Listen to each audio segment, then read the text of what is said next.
students, welcome to class. We've got Bella here and we're going to feed her vegan dog food.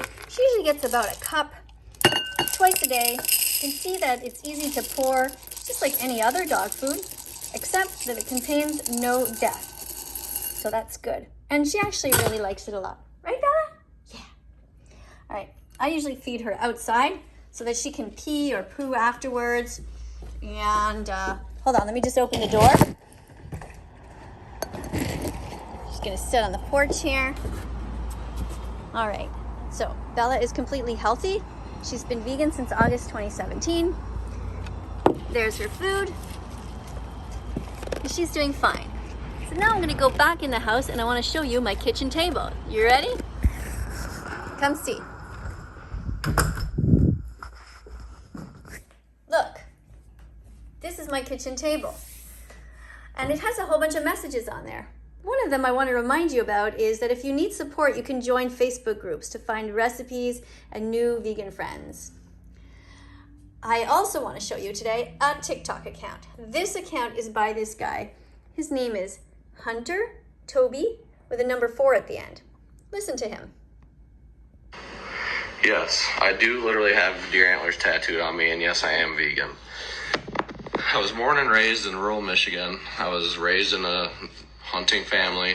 Every year we'd go up to deer camp in our cabin.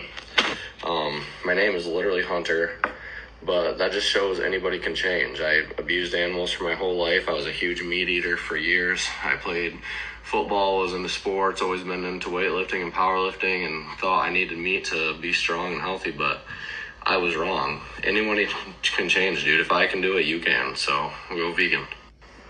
Yes, I do. First off, I want to point out how it's always the guys with no videos or pictures of themselves that say this.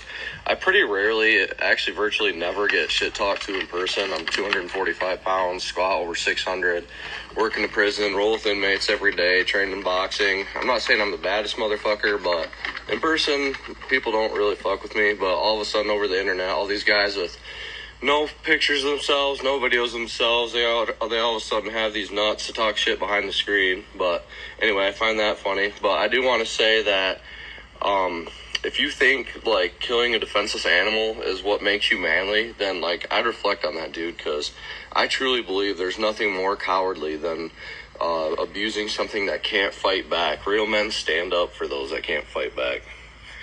Go vegan.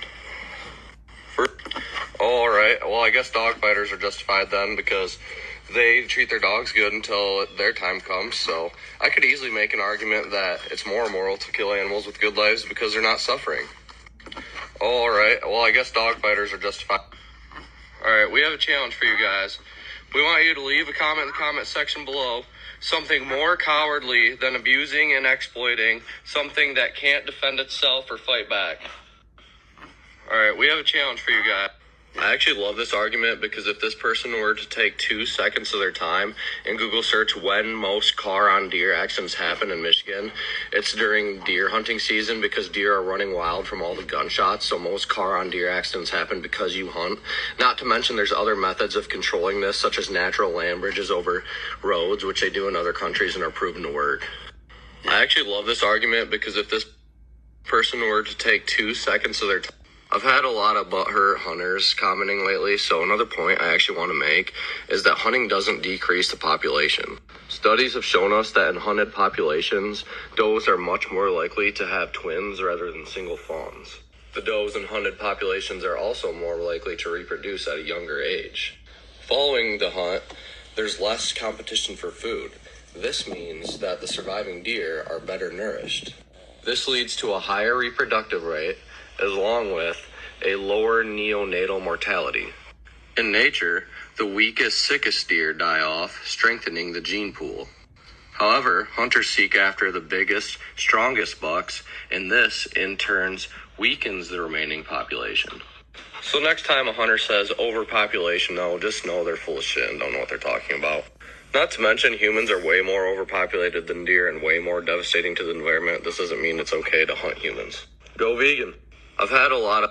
All right, this was a 2-part comment, but what this person is trying to say is, since vegans say they're against animal suffering, then they are hypocrites when they eat food that requires a minimal amount of animal suffering, like crop deaths and stuff. And I've already responded to this a million times and why it's not hypocritical at all. You can watch my other videos for that. I wanted to try something different this time and put in context how dumb this sounds when you say this. All right, so I'm talking to a serial killer and I'm telling this guy, why do you kill people? It's immoral to go around murdering people. And this is the serial killer's response. Who are you to tell me that it's wrong to murder people, you hypocrite? You drive a car and cars kill thousands of people every year, hypocrite. That's how dumb it sounds. All right, this was a two-part comment, but with it, you're 100% correct to say this. However, the only reason we use animal products and things like phones and tires and stuff that we can't get around is because of the trillions of animals we slaughter every year. There are synthetic versions of every single thing that we use animal products in right now. There's absolutely nothing that we absolutely need animal products in. We only use it because it's a byproduct of the meat, dairy, and egg industry. Veganism is the practice to abstain from animal products as far as reasonably possible. In today's society, it's not reasonable to expect somebody to not use a phone or drive a car. We wouldn't be able to be productive. Now, just because we're forced to use some products with animal products in it doesn't mean you're justified to consume meat, dairy, and eggs, which you don't need, and are the only reason we use animal products in these products in the first place. If everybody stopped buying phones or tires, animal agriculture would still be here.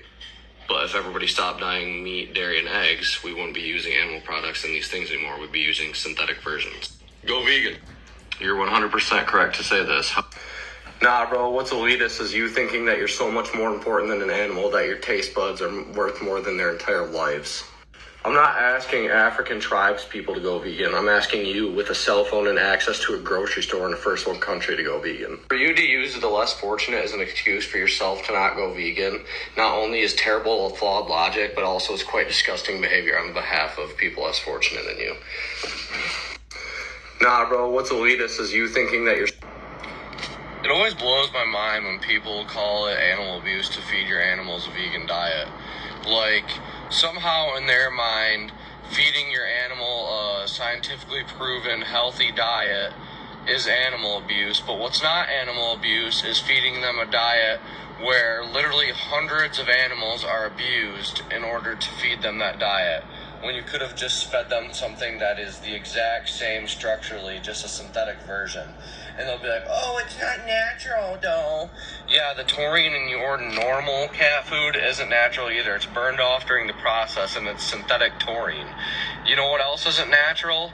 A fucking cat going miles into an ocean, diving miles down, killing a tuna 20 times its size, dragging it miles back to shore, and then eating it. Not that natural is an argument in the first place, but to even use that when not even the food you feed your cat is natural is just, like, even dumber. Like, it's unreal, man, the shit carnists say. You can't make this up. Well, I drive cars, and cars sometimes kill animals, so this guy can go out and kill as much animals as he wants. Well, I guess serial killers are justified then because, you know, you drive a car and cars sometimes kill people, so who are you to tell a serial killer to stop murdering people? This is literally the extension of your logic, dude. Like, how do you not see this? Like, carnism literally melts your brain. It's unbelievable. Yeah, the group who slaughters trillions of animals to eat their flesh even though we don't need to, they're not the cult, but the ones who are simply asking you to stop abusing animals for no reason, they're the cult. That makes sense. Sounds like carnist logic to me. Yeah, the group who slaughters trillions... Let's stop there. Thank you everyone for coming to class today. Let's have a look a little bit more at my table. So, you saw this, learn to love vegetables. They didn't have to die for you. Have you had any Brazil nuts yet? Have those. What about oats? Did you eat oatmeal yet today? Or try to make vegan cheese? Let's look over here. How about this one? Look at this. Not your mother, not your milk. Good one to remember. Should you eat animals? No, no, no, no, no. Eat fruit, not fish. Animals deserve our love and protection. Don't eat cats, and also don't eat cows. Veganism is a moral baseline. Thanks for coming to class today. Don't forget to sing, dance in the kitchen, and have fun. And above all, be vegan. Animals are friends, not food. Thanks for subscribing. Don't forget to press the notification bell. Help me get animals out of hell.